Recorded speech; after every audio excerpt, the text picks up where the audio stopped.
Mom's gonna start living with us from tomorrow. Huh? What do you mean she's coming? It means she'll be living here with us. We discussed it last night and decided.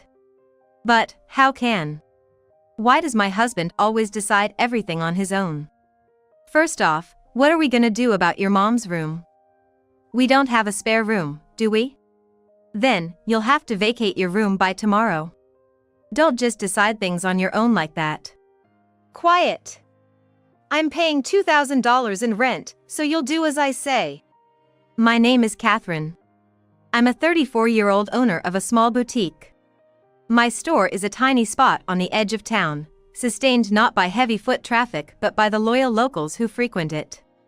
Because of this, the atmosphere inside is incredibly homely. Both the staff and the customers are close-knit. I'm quite content with the warm vibe of my shop as it is, without any ambition to expand and grow its scale. In contrast to me, my husband Ethan is the type of person who is always aiming for the top. Despite our opposite characters, people often wonder how our marriage works, but I believe it's precisely because of our differences that makes it surprisingly well. Come on, are you still in the middle of cleaning? You got plans in the afternoon, right? Are you gonna make it? Don't you have other stuff to do? We're gonna run out of time to leave. Oh dear, you're always so restless. It's just a family outing, not work. It wouldn't hurt if we leave a bit later, would it? What are you talking about? You're too laid back. What else needs to be done? Could you pack Hannah's things in her usual bag for the outing? Fine, but really, you. Grumbling, my husband goes to fetch our daughter's things. Watching his back, I can't help but smirk. My husband, always prioritizing efficiency, gets frustrated with my laid-back approach and ends up helping me himself. He might think he's supporting me, but in reality, I'm the one managing him. His impatience is largely due to his job. He works as a salesman at an IT company. In the IT industry, falling behind even slightly means getting overtaken by competitors. So, he's become accustomed to always focusing on results and not tolerating even minor mistakes. While this might not be an issue in our marriage, I'm certain we couldn't work together. If I had to work with someone, I'd get along better with my dad than with him. My dad has been dedicated to cars all his life, embodying the spirit of a craftsman. Even though he owns a small building near the center of a bustling city, when Ethan and I went to ask for his blessing for our marriage, they ended up talking about work instead. That was 3 years ago, but I remember it as if it were yesterday. Dad, I've brought Ethan along. Wait a sec. When we arrived at the house, my dad was covered in grease, working on a car. Ethan was visibly nervous, overwhelmed by the atmosphere of my childhood home on his first visit. Since my childhood home also housed my dad's auto shop, it was quite spacious. The property had cars for sale lined up, with a 2-story building on it. The first floor served as an office and a basic garage, while the second floor was the living space. My mom's inside the house, so let's head up first. Hold on, wait for me, I'm coming too. Dad said, wiping his hands with a black towel as he came towards me, standing at the entrance of the garage. Then Ethan and he properly greeted each other. Since the entrance to the house was at the back of the building, we stepped outside first. Stepping outside, the cars for sale caught our eyes again. Wow, it's amazing!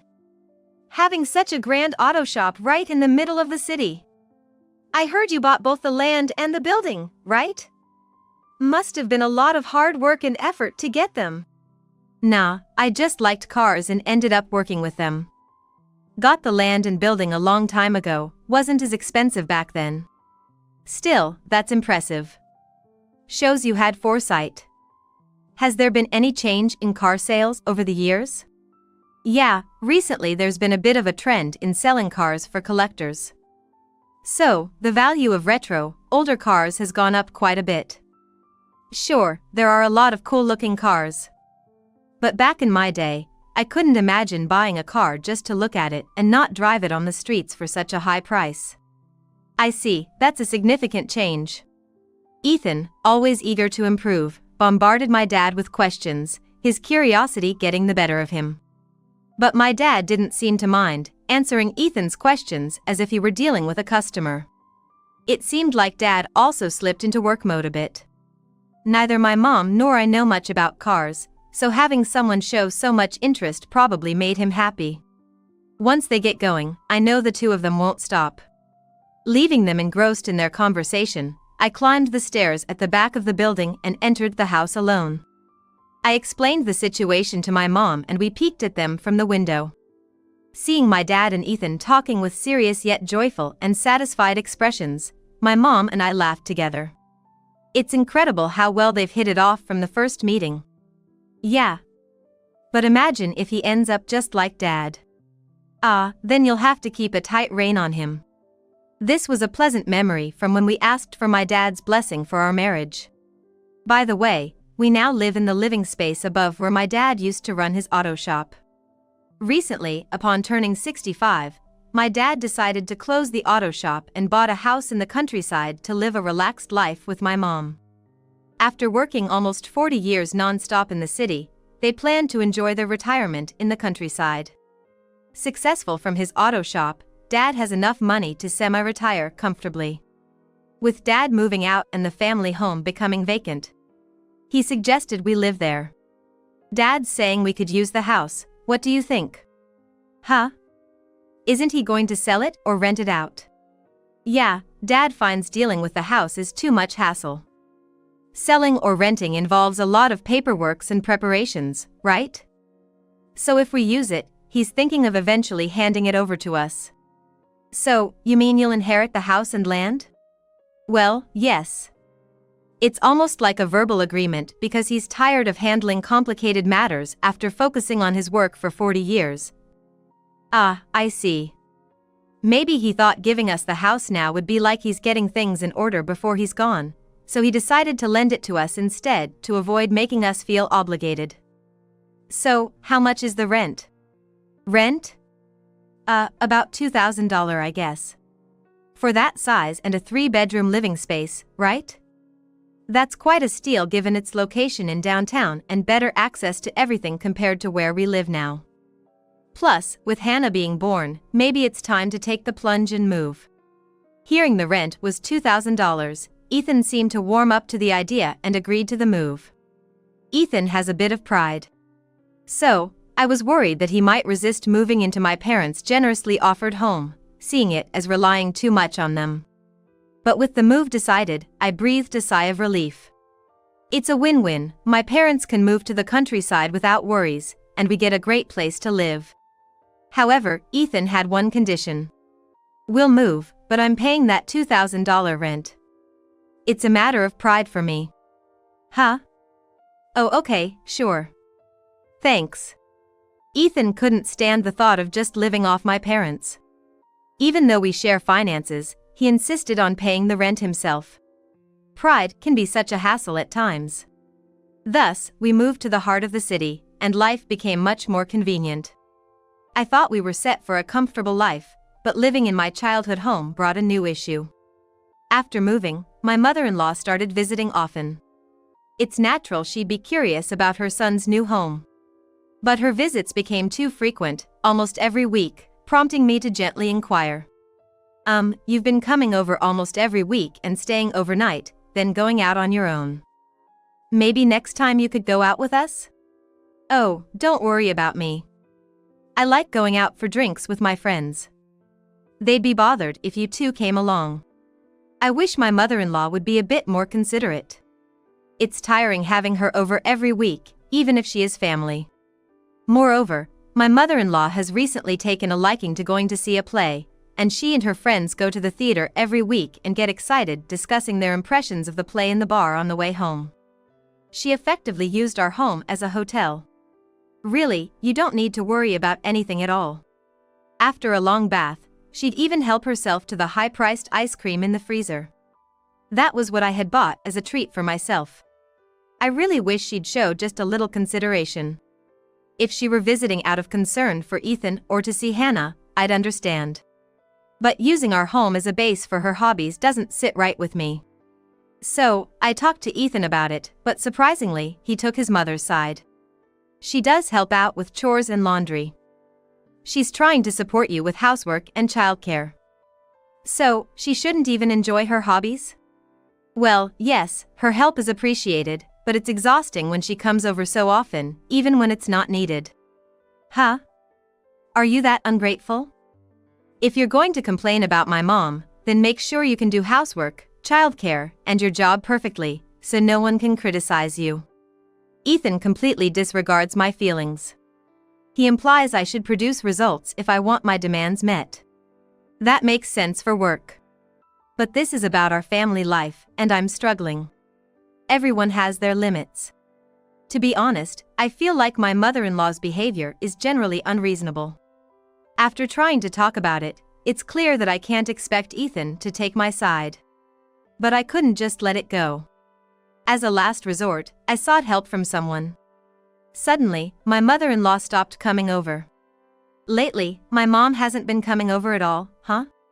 Indeed, she hasn't. I wonder if something happened. Who knows? Can't say for sure. I replied to Ethan's questions with a breezy smile. The reason my mother-in-law stopped visiting was that she was cautioned by my father-in-law. He is a very kind and courteous person, so I explained the situation over the phone and asked for his help.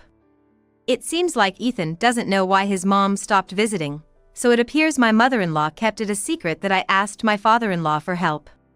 This way, it shouldn't harm my relationship with Ethan. I'm grateful to my father-in-law. But a year later, my father-in-law suddenly fell ill and passed away. It's been almost 5 years since I married Ethan, and my father-in-law had been a big help whenever I had troubles with Ethan or my mother-in-law. He was only 62 years old, and I had planned to repay his kindness many times over in the future. Yet, I didn't get the chance to repay him at all. At the funeral, overwhelmed with sorrow and regret, I paid my respects to my father-in-law. After the funeral ended, my daughter and I returned home ahead of everyone else. No matter how indebted I felt, staying with my mother-in-law and Ethan at my in-laws' place didn't feel right. Rather, it seemed like Ethan and my mother-in-law didn't want that, so I took my daughter and came home. However, the next night after Ethan returned, he hit me with something unbelievable. Mom's gonna start living with us from tomorrow. Huh? What do you mean she's coming? It means she'll be living here with us. We discussed it last night and decided. What? Wait, what about your dad's house? What about the sale or demolition? Aren't there things to be done? I tried to make Ethan see reason, shaken by his sudden declaration of cohabitation, pointing out the impracticality of his plan. But Ethan was determined. That's why she's going to live with us while we sort out those procedures. We decided last night. But, how can? I felt dizzy. Why does Ethan always decide everything on his own? First off, what are we gonna do about your mom's room? We don't have a spare room, do we? Then, you'll have to vacate your room by tomorrow. Don't just decide things on your own. This is our home, you and Hannah's and mine. Why would you decide on your own to let your mom live here? Quiet! I'm paying $2,000 in rent, so you'll do as I say. Until now, I've avoided confronting Ethan's high pride and stubbornness, fearing a clash if I objected or refused. So, I've been doing things at my own pace while trying to guide my husband's thoughts and actions. But with my mother-in-law moving in tomorrow, there won't be time to avoid conflicts or subtly influence decisions anymore. Ethan really doesn't consider my feelings at all. He only thinks about the visible outcomes, like chores, believing that having another person around for housework and childcare is a benefit. But demanding I vacate my room for my mother-in-law is just too overbearing. And yet, before we could even finish our discussion, Ethan hurried off to take a bath. It seemed like my desperate resistance was meaningless. I went to my workroom, deciding to at least clear it so my mother-in-law could sleep there tomorrow. The next day, my mother-in-law arrived, dragging a large suitcase. It's usually not a big deal since I only have one, but carrying all this luggage here was tough. Ethan was at work, so I was the one to greet my mother-in-law at the door. The suitcase must have been really heavy. She was sweating slightly and looked tired. But there was no sign she was saddened by my father-in-law's recent passing. Despite the funeral just a few days ago, had she already moved on? Or did she never grieve in the first place? Look, you haven't cleaned up at all. I'm sorry. Ethan told me last night to clear out the room. Really, you're so useless. Hurry up and empty the room. And get me a cold café au lait. And some cake, too. There was no cake in the fridge. When I said I'd go buy some, my mother-in-law sighed. Well, I don't know how you manage as a housewife. Hurry up, please. Why do I have to be told such things? The thought of enduring this every day suddenly made me feel incredibly heavy. But this was just the beginning. That night, when Ethan came home and we sat down for dinner as a family of 4, my mother-in-law began her real attack. It's been a year, but this house is still nice. Yeah, it's been a while, hasn't it, Mom? Why'd you suddenly stop coming? Your father scolded me. He said I was visiting Ethan too often, and it would bother Catherine. Ah, sounds like Dad. We don't mind, though. That's right. But it wasn't Dad being considerate. Apparently, Catherine asked him to tell me. She said it was inconvenient for me to visit this house. My mother-in-law's sudden revelation shocked me into silence. True, I had sought help from my father-in-law. But I hadn't phrased it in such a negative way. I just mentioned it would help if she could reduce her visits due to the inconvenience. My mother-in-law was exaggerating to make herself look like the victim. Catherine, did you really say that? Catherine, I'm sorry. I didn't know I was such a burden. We'll be living together from now on, is that okay with you? While my mother-in-law's face was smiling, her eyes were clearly angry. It seems she harbored resentment for being reported to my father-in-law. Her gaze was clearly pressuring me. Catherine, answer me. Did you really say that? No, I didn't say it like that. Oh, is that so? Because I was told by your dad that's what you said. Are you saying he exaggerated the story, or are you implying I'm lying? No, that's not what I'm saying. See, you did say it. You're such a sneaky person, going behind my back. We're going to live together, so you better apologize to Mom properly. I'm sorry. Mom, my apologies. It's my fault for not keeping a tighter rein on her. I'll make sure to educate her properly. I apologized, swept up in the situation, but it was truly humiliating. This created a 2-against-1 situation, leaving me isolated within the home. The next day, my mother-in-law's blatant mistreatment began. I made lunch for Ethan and myself in the morning, but only mine ended up in the trash. When I returned home, my mother-in-law had prepared dinner, but there was no portion for me. Ethan was fully aware of what his mother was doing. However, being completely on his mother's side, he just shrugged it off. It was clear I couldn't expect any help from him. Without my father-in-law to turn to, I felt utterly helpless, and a week went by in this state. The harassment was overt and took a significant toll on me mentally. Some people endure mistreatment for years, even decades, but it seems I don't have the patience for that. As I began to reach my breaking point, I reluctantly found myself needing to ask my mother-in-law for a favor. Mom, I'm really sorry to ask, but could you look after Hannah today? Why? Don't you usually take her to your shop? I have to attend a market event for work today. It's at a big venue, and I really can't bring her along. She starts crying as soon as you leave, you know. I really don't want to. Please, I'm begging you. Fine, fine. You're such a burden, the worst daughter-in-law ever. I'm so sorry, thank you. I thanked her more times than I wished to. It was a rough start to the day, but I had to accept it. Leaving Hannah with my mother-in-law worried me. But surely, she wouldn't be cruel to a 4-year-old. I promised to return as early as possible and left the house. That evening, I hurried home, running part of the way. I hoped for the best, but I needed to see Hannah safe with my own eyes. I'm home, sorry for the late return. When I spoke to my mother-in-law in the living room, she continued watching TV, giving me a brief wave without looking back. It was her way of saying not to bother her during her show. I looked around the living room for Hannah. But she wasn't there. Thinking she might have already put Hannah to bed, I headed towards the bedroom. But Hannah wasn't there either. A sudden panic hit me. I rushed downstairs. I found Hannah sitting on the floor in the storage room, crying. "Hannah!" "Mommy. What happened? Why are you down here?" "Grandma told me to reflect here because I didn't eat what she cooked." "What?" I couldn't believe my ears. It seemed my mother-in-law locked Hannah in the dark, cold storage room as some form of discipline. "Hey, what are you thinking, locking Hannah in a place like that? It's cold, dark, and scary." That would be traumatizing for a little kid. I couldn't forgive my mother-in-law. "Stop whining. She wouldn't eat the curry I made, so it's her fault. Kids shouldn't be picky eaters." "But I heard it was too spicy." "It wasn't that spicy."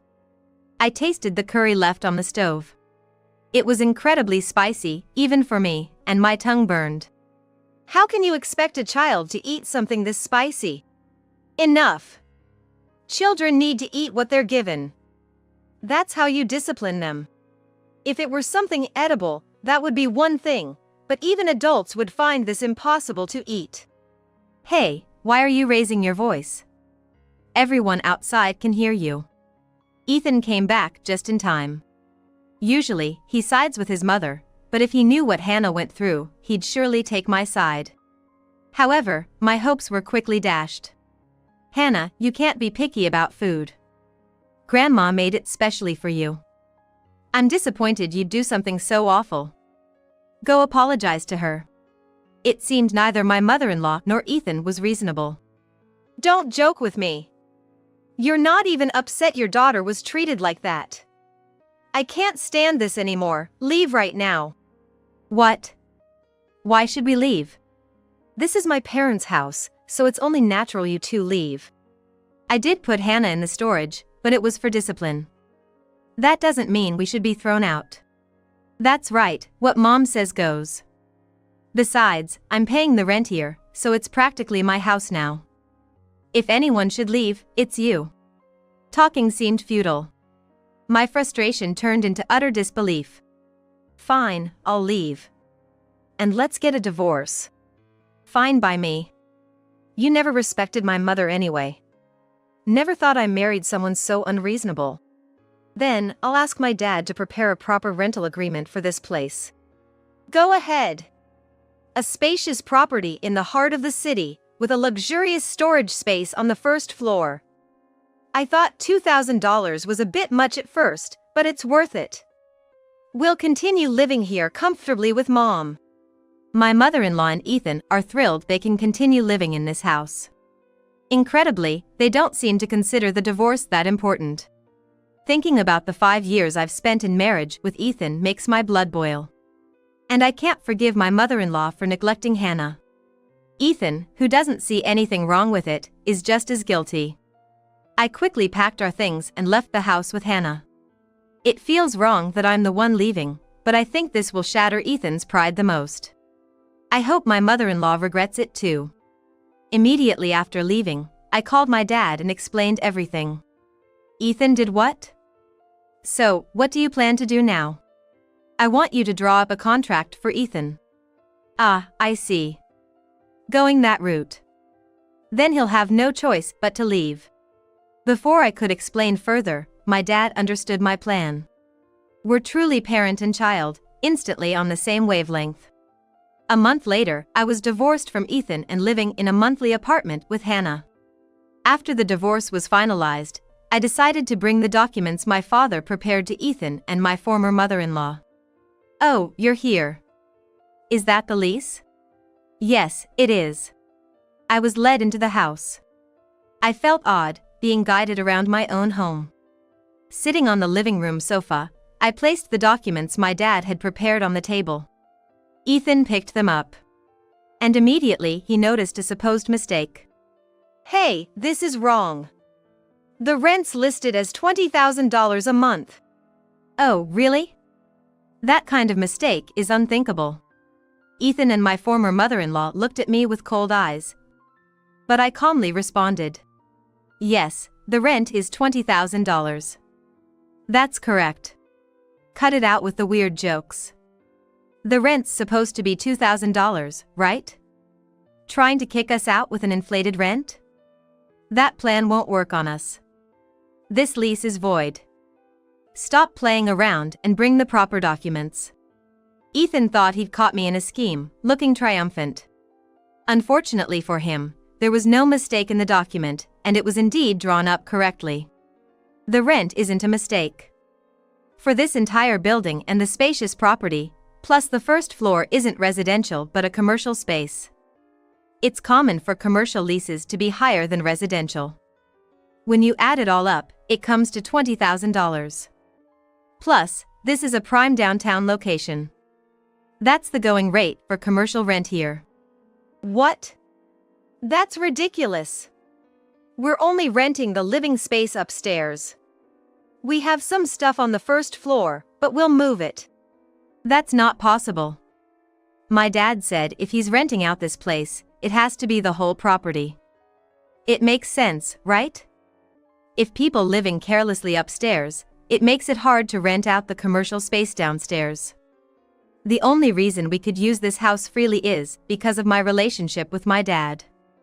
Now that we're divorced, you're a stranger, and there's no more special treatment. From now on, you need to pay the market price. What? But it was $2,000 before. That's not true. Up until now, the rent was $0. My dad let me use this place for free. It was like borrowing something without a usage fee. Though, I plan to give my dad about $20,000 a year for property taxes. If anything, that would be the rent.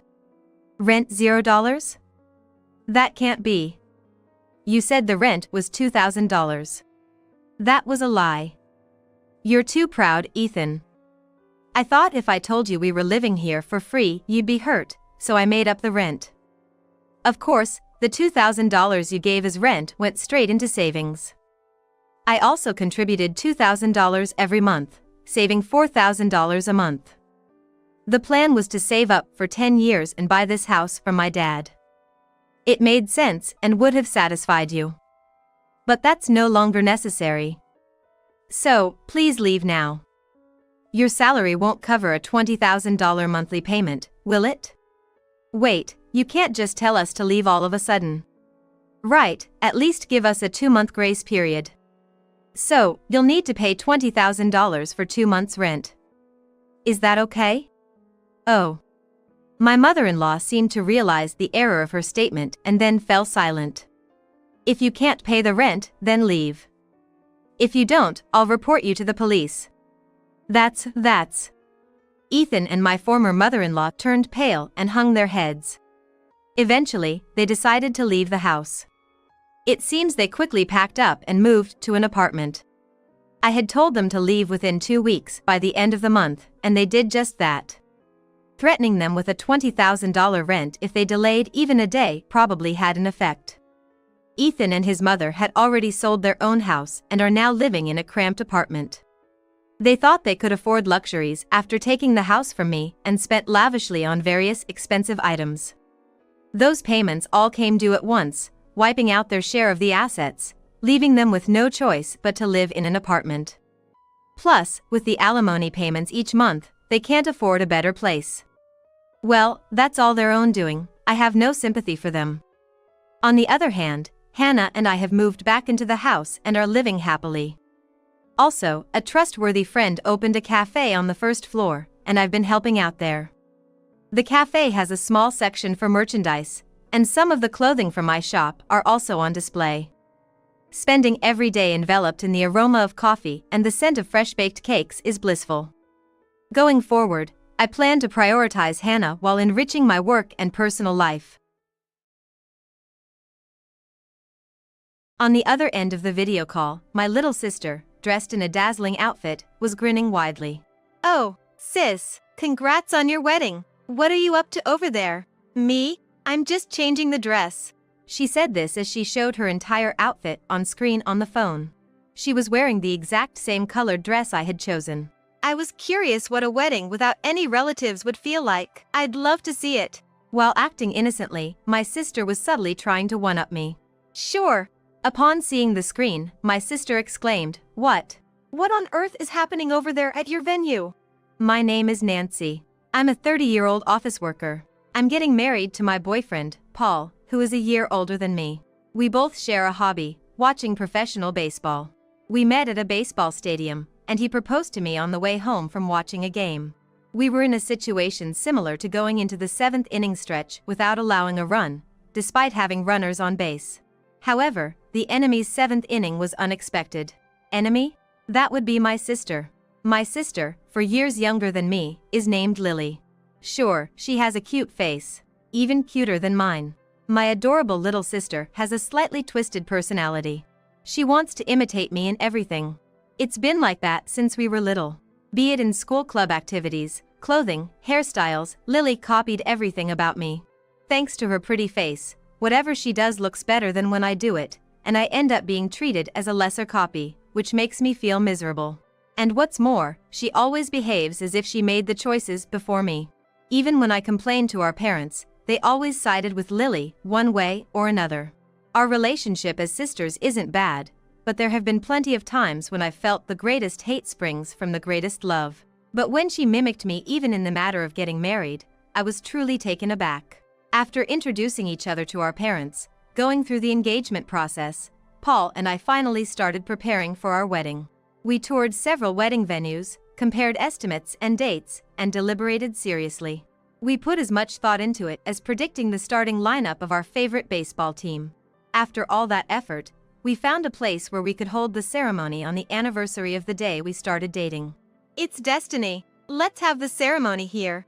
A few days later, I got a call from Lily. Oh, sis, I've decided to get married too. Eh? Really? Congrats. I genuinely congratulated her. Lily laughed happily. I thought since you're getting married, I should too. I pushed him to propose to me. Eh? Getting married just because I am? Is that really okay? I was a bit dumbfounded when Lily said this to me. Guess what? I accidentally set my wedding date to be the same as yours. What? Turns out, the day you guys picked is considered lucky or something, right? We thought we might as well go with the flow. Lucky day indeed. Sure, it was a favorable day. We decided to get married on our anniversary. Why on earth would she do something so unreasonable? What about the guests? Huh? Isn't it better if they attend my wedding? What? I mean, come on. Guests will have more fun if the bride is cute, don't you think? You just can't pull that off, sis. What? So that's the plan. All our relatives will attend my wedding. I've already contacted everyone in our family. So, heads up, sis. And with that, Lily abruptly hung up. No. She's already contacted everyone. How swift. I felt like a runner was forced out at home plate due to a fly ball in foul territory. If I contacted our relatives now, all I could say would be, it's the same day as Lily's. They would probably think I'm the unreasonable one and feel sorry for Lily. What a disaster. Until now, Lily's antics were only slightly annoying, but now she has directly challenged me. We had two options in the face of such a formidable adversary. Either move our wedding date or proceed as planned. A change-up or a straight play. I apologized to Paul for Lily's inconsiderate actions while sobbing. When we talked to our parents about it, they said, "We hope you two can talk it out and resolve this issue." However, they clearly expected me to be the one to give in.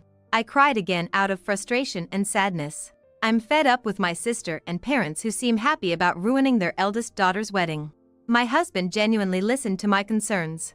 But you know, he said, your sister is the kind of person who mimics everything, right? If we move our wedding date, won't she just do the same and end up overlapping with us? You're right. I replied, convinced. She would definitely do that. If we painfully adjust our schedule, only for it to be crushed again, our wedding memory would be a single word, disastrous. I refuse to let that happen. If it's going to end up like that, there's no point in moving the date. We should value our anniversary and proceed with the ceremony as planned, he suggested. But then, none of our family or relatives will attend, I fretted. Let's think about that, he responded. With our heads put together, my husband and I decided to keep our wedding date.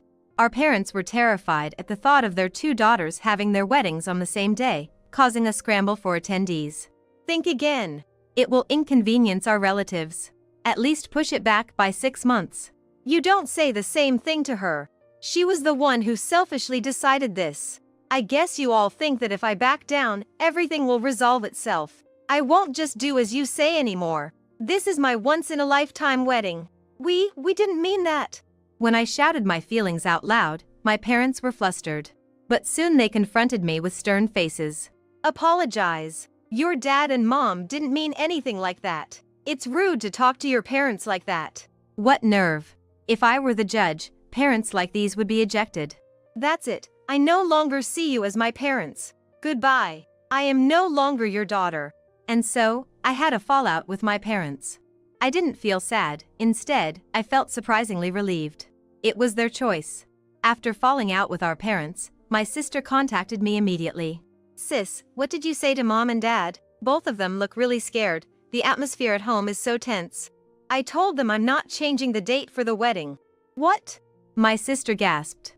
Huh? But all our relatives are going to come to my wedding, right? Including dad and mom, are you okay with that? I'm fine. Do as you please. I've cut ties with my parents, so I don't care about the relatives either. Oh wow, really? Then let's both have fabulous weddings.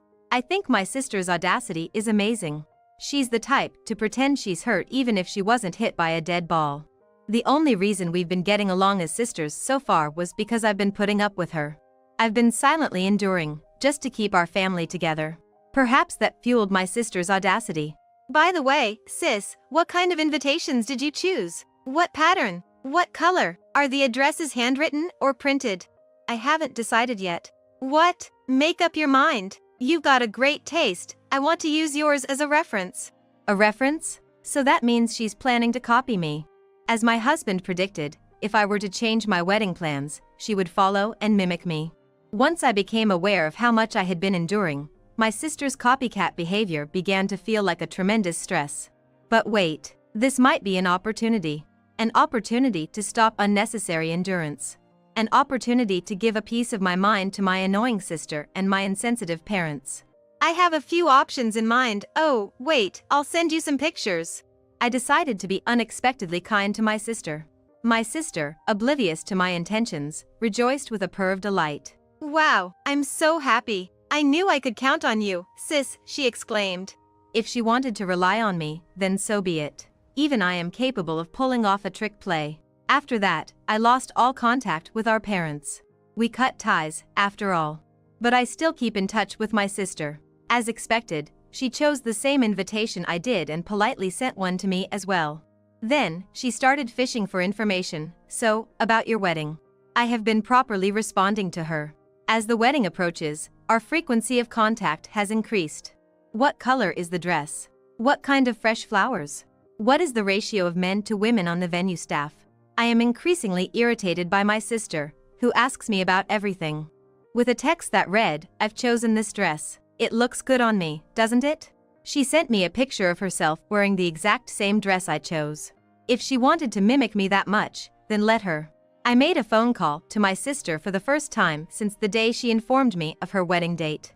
Hello? So, I've changed the menu for the wedding a bit. What? She was surprised. Why? What did you change it to? I upgraded the meat dish and asked for a better drink course. I also asked them to add one more appetizer. Oh, huh, is that so? What does it look like? Do you have a picture? I want to see. Sure, but what will you do after you see it? I'll use it as a reference. By reference, she meant to use it as a model. Using it as a model means doing the same thing. If you want to see a picture, I'll send it, but make sure you discuss it well with your husband.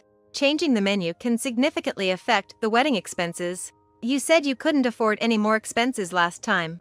I know that, but if you guys can do it, then of course we can do it too. That's what you think. It would be nice if you could. My sister urged me to send the pictures immediately and hung up. I let out a huge sigh. Watching me, my worried husband said, "Why don't you stop contacting your sister? It's stressful, isn't it?" Yes, it's stressful, but I can't stop now. I've decided to teach her a lesson. If I back down now, I'll end up going down the same path as before. I can't stand that. It's okay. I won't stop. This is a battle between sisters who share the same blood. What? I'm going to win this fight. This is the WBC for my sister and me. Not the World Baseball Classic, but the Women's Bridal Classic, you knucklehead. On the day of our weddings, my husband and I were both nervous. There was the stress of being in the spotlight on one of the most important days of our lives, and we were worried if everything would go as planned. However, once the ceremony began, all the nervousness vanished. Everyone we invited was watching us with warm eyes. I was so happy that I burst into tears. The reception following the ceremony started smoothly, and I was on cloud 9. Even during the reception, I kept my smartphone close by. It was to take photos with the attendees. Then, my phone rang, thinking it might be a bad timing, but when I checked the screen, the call was from my sister. I hesitated for a moment, but then moved to a corner of the venue to answer the call. On the other end of the video call, my sister, dressed in a gorgeous outfit, was grinning. Oh, sister, congratulations on your wedding. What are you doing there? I'm in the middle of changing my outfit. She said this and showed her entire outfit on the screen. It was the exact same dress I chose. I was wondering what it's like to have a wedding without relatives. I want to see. Show me. Okay. I switched the camera and showed her the venue. Seeing the situation, my sister raised a surprised voice. What's going on with your venue? It looks like a standing party. That's right. Instead of a regular reception, we decided to have a pay-as-you-go wedding reception party.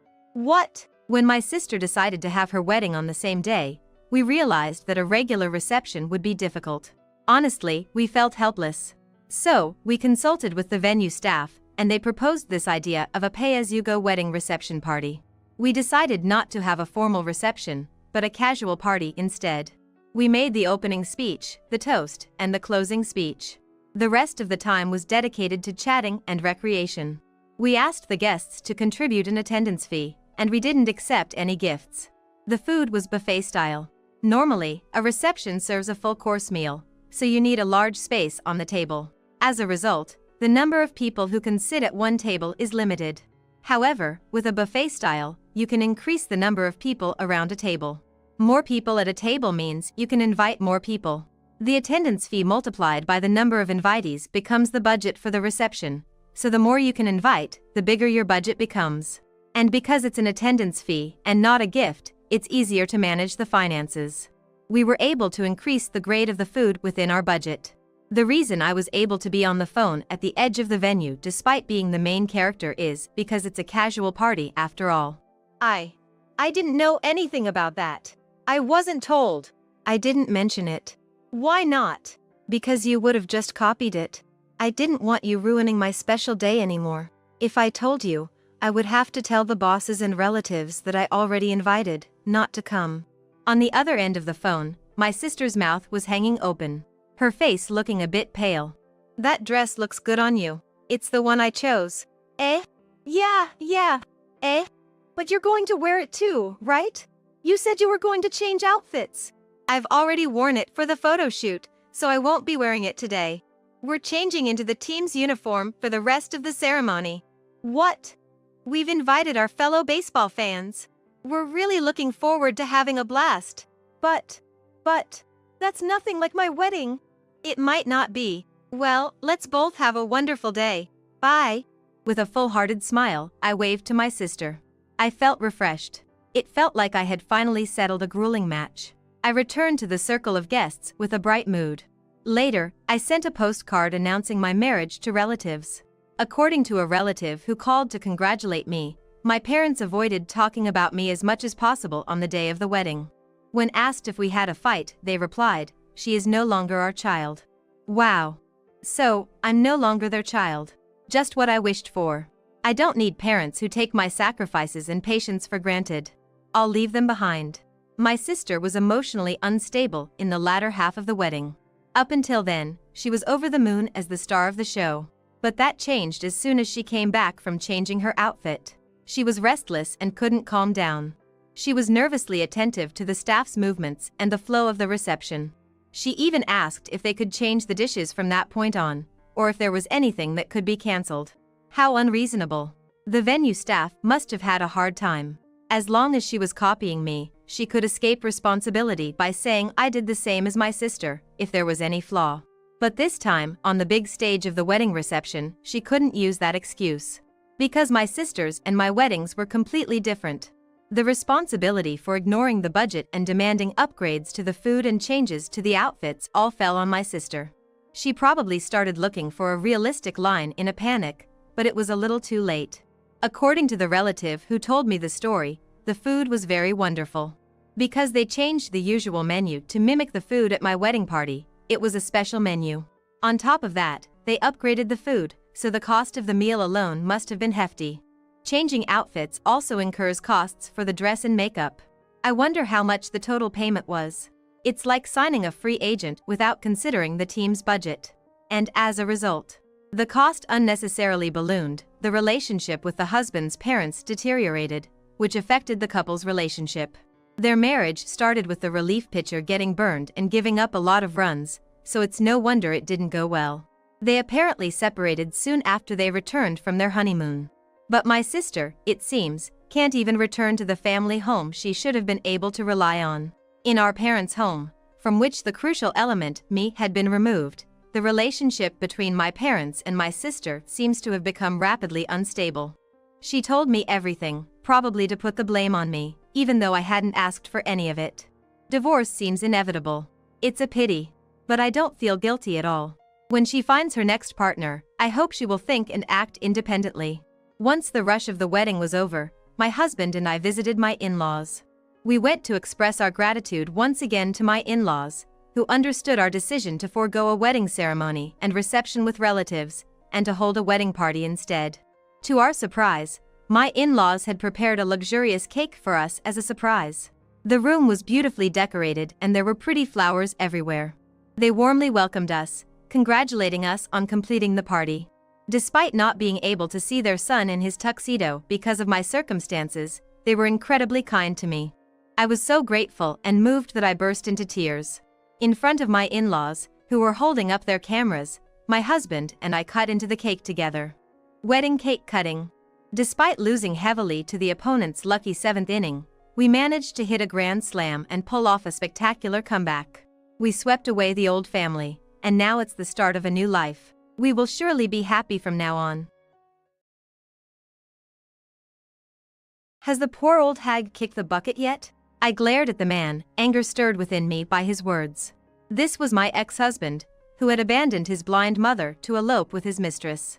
It was hard to believe he was the son of my kind mother-in-law, his words pushing my anger to boiling point. You must have had a hard time too, huh? Now you're free. Do whatever you want. Though there's a limit to what an old bag like you can do, I guess. His raucous and vulgar laughter rang out. Hiding my anger, I flashed a smile back at my ex-husband. Yeah, I've just inherited $3 million. So, I'm gonna enjoy my freedom from now on. The smirk vanished from the face of my ex-husband, who had just been belittling me. He probably couldn't even imagine that he would soon be begging me for forgiveness. My name is Grace. I'm 63 now. I got married young and moved in with my in-laws. While blessed with kind in-laws, my husband was a severe disappointment. I divorced him 10 years ago. At the time, I was 53. Our daughter, Mary, was 18. And our son, Jack, was 15. It was the most expensive time for their education. On top of that, my mother-in-law was blind. Between supporting my children's education and taking care of my mother-in-law, life was anything but easy. My ex-husband, John Young, and I met at the company where we worked. When I joined the company at 18, John was 24 and had been working there for 2 years after graduating from college. He was a senior and seemed reliable, which made me look up to him. John was popular and good at taking care of others, often helping me, who was still inexperienced. Despite being a catch, for some reason, he took a liking to me and asked me out. After we decided to get married, I met his parents for the first time. His father had mobility issues, and his mother was blind. Knowing that John was supporting his parents while working, I was deeply moved. However, my parents opposed our marriage. They were worried that I would have a hard time as caregiving was clearly in my future. But I was young, and I admired his wonderful parents, so I ignored my parents' concerns and got married. My parents, upset that I had married on my own terms, said they would cut ties with me. But I already had a new family. Youth is scary. I wasn't afraid of anything. After getting married, I quit my job. I took on the responsibilities of caring for my in-laws and managing household chores so my husband could focus on his work.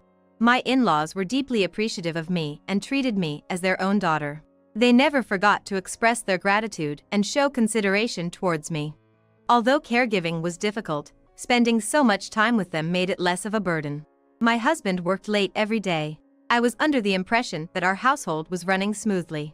One day, I ran into a former coworker of my husband's at the grocery store. Naturally, we started talking about my husband and me. The coworker said, "Your husband, Mr. Young, always leaves work early because he's worried about you, Grace. He's such a wonderful husband." I couldn't believe my ears. My husband always came home after 10 p.m. He was never home early. There must have been a mistake. That's what I thought, but I couldn't say anything at the time. All I could do was give an awkward smile and agree, yes, that's true. When I got home, I brought it up with my husband. I had planned to subtly hint at the subject.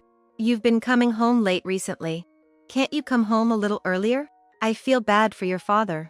It seems a little embarrassing for him to be cared for by a woman. Can't you at least help him bathe?" But before I could finish my sentence, my husband yelled at me.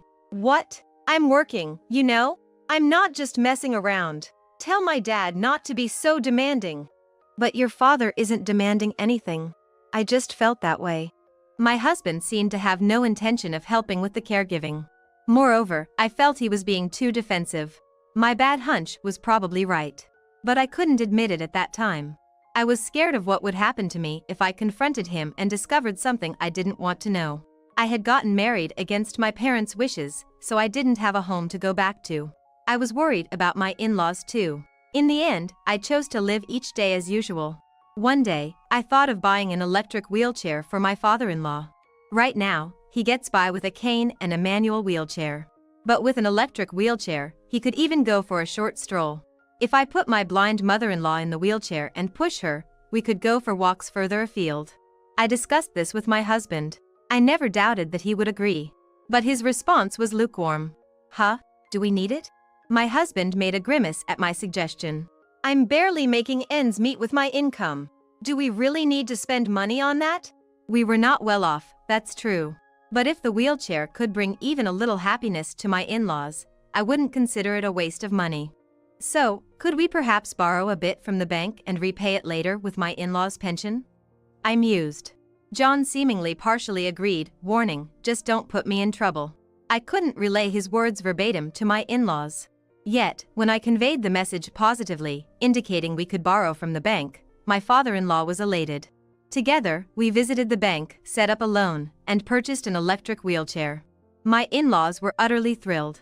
However, not long after, my father-in-law passed away. I, along with my mother-in-law, were deeply saddened, but John grumbled, "He's just left us with the debt." That's why I said we didn't need to buy it. I was sure my mother-in-law overheard it. And I was filled with guilt. Now it was just me and my mother-in-law living together at home. My mother-in-law was blind, but there were things she could manage by herself at home. My caregiving duties were significantly reduced. Around that time, John suggested we should start thinking about having children.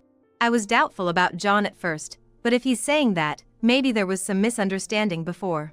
Eventually, we had 2 children. Unfortunately, John didn't change even after the kids were born. He barely paid attention to the household matters. My days were filled with the endless cycle of chores and childcare. Despite it all, my mother-in-law's happiness was my saving grace.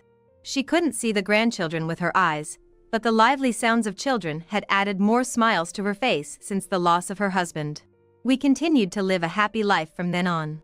But as my colleague once told me, John was always late coming home from work. The words at my father-in-law's funeral were unforgettable. There was no sense of affection for my mother-in-law or the children, and recently even on his days off, he would go to work, with all the love drained from his face. As long as he was providing financially, it was fine. That was the thought I had started to harbor. Our marriage was failing, but our children grew up to be kind and honest. Change came to our family when our daughter turned 18 and was about to start college. "I'm off to work," John said one Saturday, a supposed day off. I had to stop him. "You promised to take my mother-in-law to the hospital today." It was a promise we had made a few days before. Today was the day for my mother-in-law's medical checkup.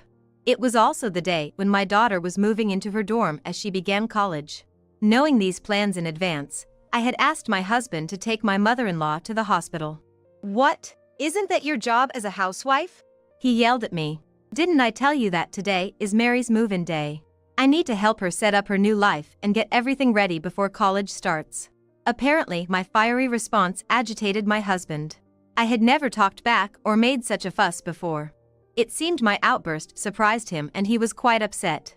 I didn't hear about any of that. I married you because I thought you were not popular and would take care of my parents.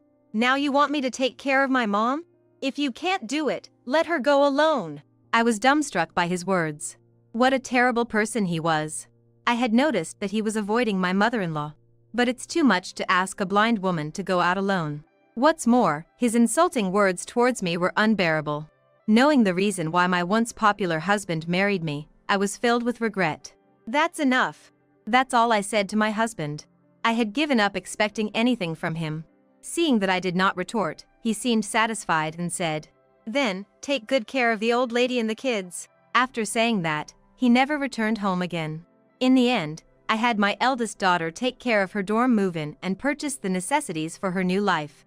Meanwhile, I accompanied my mother-in-law to her health checkup, and somehow we made it through the day. Everyone noticed that he didn't return, but nobody said anything. A few days later, a letter arrived at our house. It was from my husband. There was no address, just his name. The letter contained a divorce notice and a simple message that he was going to live with his lover. It also stated that he wanted nothing to do with the debt left by the old folks, and we could live our lives as we please. I was exhausted. I felt that I would be happier severing ties with him. Before filing the divorce papers, I informed my children and my mother-in-law about the situation. My mother-in-law was the most shocked. "I'm sorry." She held my hand and kept repeating that phrase while crying. "I've been made happy by you, Grace, and my grandkids, Mary and Jack. But if you're getting divorced, then I'm a stranger. I'll live on my own. It'll take time, but I will move out." That's what my mother-in-law muttered. I replied strongly to her words. "You are no different from my real mother, and you are the only grandmother for my children. We don't need to worry about anything for our future life. We are still a family even after the divorce. Let's live together as we have been." Upon hearing my words, my mother-in-law thanked me while sobbing. However, I was not without worries. Even my husband was better than nothing when it came to the financial aspects. Now, he was gone. I desperately searched for a job, but no one would hire me as I had been a housewife for many years. Both Mary and Jack offered to work. When I thought it was inevitable, my mother-in-law spoke up. "Go to college or high school without worrying. Grace, you can continue as you are without working. Leave it to me." We were perplexed by her words. However, just as my mother-in-law said, our lives continued without any change. If anything, I felt we were allowed to live more lavishly than when my husband was with us. I filed for divorce through my lawyer. My mother-in-law wanted to report him missing, but I had no desire to see that man again. But surely, she must want to see her son, my ex-husband. But even after she reported him missing, my ex-husband was never found. Our family of 4 created many memories, and about 2 years ago, my mother-in-law left to join my father-in-law. In the end, she never got to reunite with my ex-husband during her lifetime. Technically, my ex-husband is her son. I can't just not contact him. But even when I looked up his address, there was no one living there. Reluctantly, we held a small funeral, sending off my mother-in-law with just the 3 of us. And now, standing before me is my ex-husband. He appeared in front of me by chance when I was out shopping alone. I thought I had mistaken him for someone else and decided to ignore him, but he kept his eyes on me. It's probably not a mistake. He must have thought the same because he started talking to me, showing off a much younger-looking woman beside him. "Grace, right? You're as glum as ever. How rude to say something like that." The woman next to him also laughed softly. Seeing them mocking me made me sigh. And just when I was about to walk past them, "Did the poor old hag already kick the bucket?" I stopped in my tracks at his words and glared at my ex-husband. "Poor old hag? Who are you talking about?"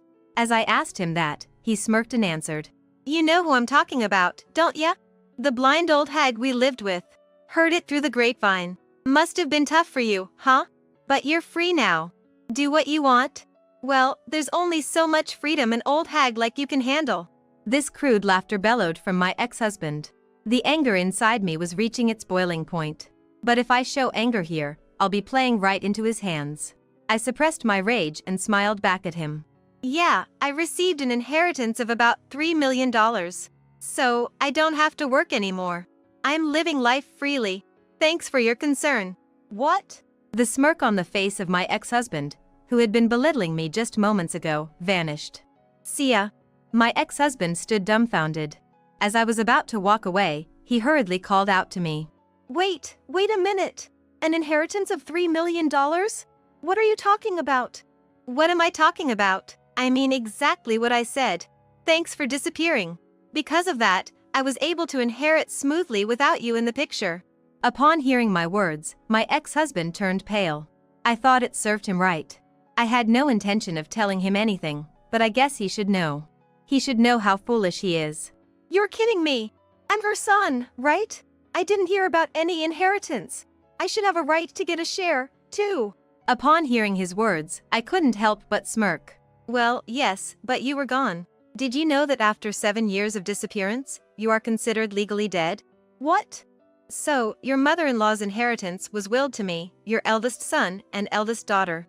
You have no role in this anymore. My ex-husband looked dumbfounded. I almost burst out laughing. I understood why my mother-in-law told me to file a missing persons report after she had passed. The large amount of inheritance she had left behind. A man claiming to be a lawyer appeared and explained everything to me. My mother-in-law's family was a landowner. However, she, like me, had severed ties with her family. Nevertheless, she had the right to inherit. When her parents passed away, she inherited without telling anyone. Thanks to this, we were able to live without any worries. I once asked my mother-in-law, Mrs. Young, how are you managing your money? If it's a pension or something like that, please use it however you like. My mother-in-law responded, I'm using it as I please. To live a happy life with my family. I knew it wasn't a pension by the way she spent money. However, it was definitely her money. Although we were in need, we decided to gratefully accept her offer. The inheritance she received was far more than she could ever use in her lifetime. The problem was the existence of my husband. If things remained the same, if something were to happen to her, my husband would inherit everything. But she did not want to hand it over to her son. During her consultation with a lawyer, my husband disappeared. She thought he had finally cut ties with us. She was sad to part from us, but she thought she would just move into a nursing home with assisted living and use up almost all of her inheritance so that she would not leave any troubles behind. However, my eldest son, eldest daughter, and I all told her that we saw her as a family member and wanted to continue living as we had been. There was no happier moment for my mother-in-law than this. Wanting to pass on her inheritance to us, she followed her attorney's advice and filed a missing person report for my husband. Following the law, my husband left home and after 7 years, legally he was treated as if he had passed away. 1 year later, when my mother-in-law passed away, her inheritance was passed on through lineage to her oldest son and daughter, in place of my husband. I had no rights to inheritance, but my mother-in-law left a will to include me as well. Thus, we were able to receive her loving legacy. Because you left, all of Jack's and Mary's tuition and living expenses were covered by your mom. We were able to live happily because of that. Thank you for leaving. Upon hearing my words, my ex-husband was left with his mouth agape in shock. Serves him right. My ex-husband then contacted me saying that he should have a share in the inheritance. After all these years of silence, I can't believe how awful he is. There's no inheritance for someone who's legally dead. I've said this to him many times. But he's not convinced and insists on discussing it further. I consulted an attorney. For my ex-husband to inherit anything, there would have to be various procedures, such as retracting the missing person report. In cases like these, it is often the grandchildren who inherit the estate. We had no intention of giving my ex-husband a single penny. I told my ex-husband exactly what the attorney told me. If he wanted to inherit, he would also have to pay inheritance tax. When I told him to handle all these procedures, he fell silent. Our children were also present, and we had a discussion. I can't take off work. I can't handle these procedures. Besides, I don't need to pay inheritance tax. You guys should just pay my share. I've taken care of you guys, you should at least do this much for me. I was disgusted by my defiant ex-husband. Apparently, he's working a day-to-day job now, and he can't afford to take a day off. The company he was working at when we were married had fired him due to his chronic absences. When I asked why he left his job and why he was in such financial trouble, it turns out he had a debt to a previous lover. He had been working day-to-day jobs and moving around a lot to pay it back. Understand me? Even when he said this, I couldn't understand him at all. So, it didn't work out with that woman, right? Then who was that woman you were with the other day? When I asked this, my ex-husband arrogantly said, "She's the one I've been looking for." My oldest son was trying hard not to laugh. Are you married to that woman? I asked. No, we've only been together for half a year. My ex-husband muttered in a small voice. Hearing this, I couldn't help but laugh out loud. My oldest son, me, and my oldest daughter were speechless with astonishment, sighing at the stupidity of the man in front of us. What about the woman you left with when we divorced? She said she couldn't make me happy and left. He said this nonchalantly, but does he realize that he was dumped? I guess he's been living his life changing women one after the other like that. You're an old man, stop acting like you're still young. I advised my pitiful ex-husband. She's my destined woman. When he said this, I realized that anything I said to him would be pointless.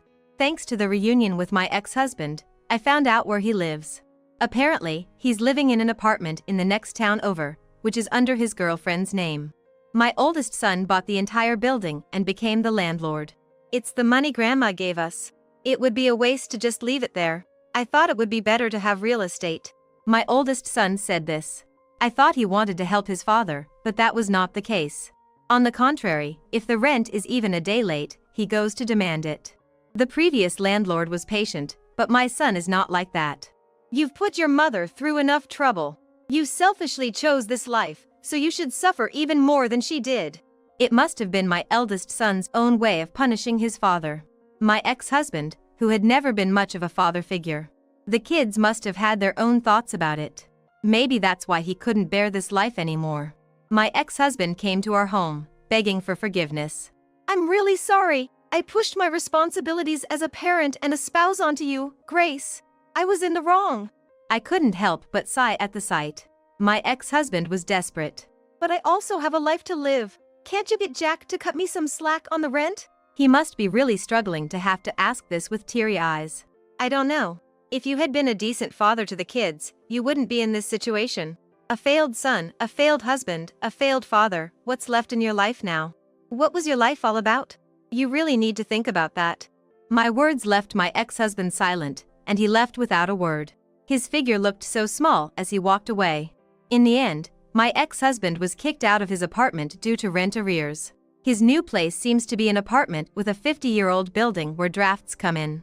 He seems to be still living day by day, taking on whatever jobs he can find.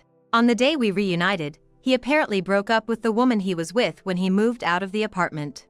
It seems he had been supporting her living expenses. Since he was essentially evicted for failing to pay rent, I guess it couldn't be helped. Rather, I think he should be thankful that his mistress stayed with him for as long as she did. She was still young and, like me back then, probably hadn't seen through the man my ex-husband is. We are living happily now, thanks to my mother-in-law. As my eldest son said, we invested in real estate and stocks, so we can earn passive income, and we have plenty of time for leisure, like traveling every month. And my eldest daughter, Mary, is getting married. Her fiancé is very kind and treats her well. Our family and happiness are going to increase. I'm relishing the happiness of today, which is possible because we overcame our difficult past.